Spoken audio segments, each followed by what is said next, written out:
Okay, I'm just giving an update on my GT grade carbon bike. A couple things I've done to it. I've had a lot of people text me and email me about what I've done to it. So if I got it from Performance, I basically stripped it down, put a whole bunch of stuff back together on it, retorqued all the bolts to the proper torque settings, rode it around for a while. It was actually a pretty heavy bike. It was weighing in about 22 pounds stock from the factory. It was alright. The stands, no tube wheels on it, 28C tires were pretty heavy.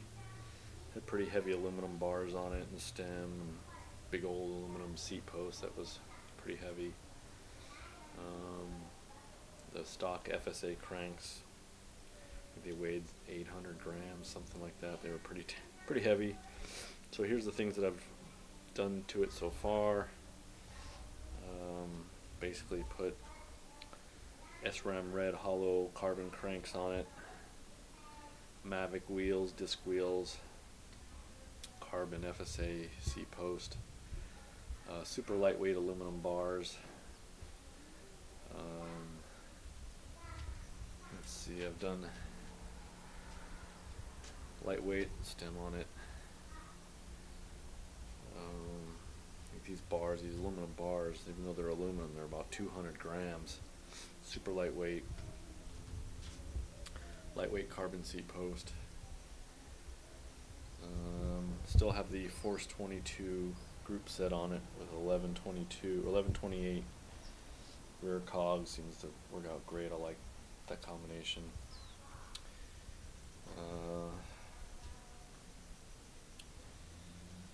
These new cranks definitely, they weigh about half of what the other ones weigh. Took about 10 minutes to put back on. Replace the other ones pretty easy. Mavic wheels, pretty lightweight. They're a couple hundred grams lighter than the stands. Of course, these are 25C tires instead of the 28s that it came with.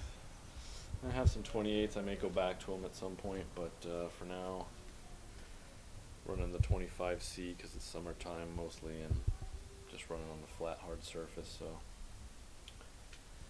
pretty simple stuff to replace. Weighed the bike the other day without the seat bag on it, which has all my tools and the tube and stuff in it. The bike weighed just about 18 pounds, so putting all the lightweight stuff on it, I've managed to shave a couple pounds off the bike. It actually rides like a pretty nice road bike right now, pretty responsive. It's a pretty good bike. The frame itself is pretty light, nice carbon. So we'll see how long this setup lasts and good miles I can put on it. All this lightweight stuff on it. So pretty like the setup. It's pretty relaxed geometry, comfortable to ride all day long. I'm not a big disc brake fan. They do rub here and there. I've tried adjusting them a bunch of times and they still seem to rub. You hit rough terrain, the discs will kind of bob loose and rub, and you got to kind of reset everything. I don't know if I'd buy another disc bike just because of that. It's kind of annoying, and obviously if it's rubbing, it's slowing you down, so that's no good when you're climbing. But you know, that's a minor thing. Overall, the bike's pretty good.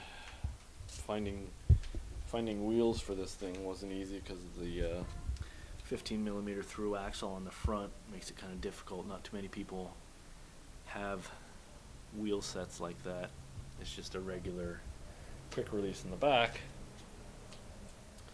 But the fronts, finding a 15mm through axle set, you don't have a lot of choice. Especially in price range, depending on how much you want to spend.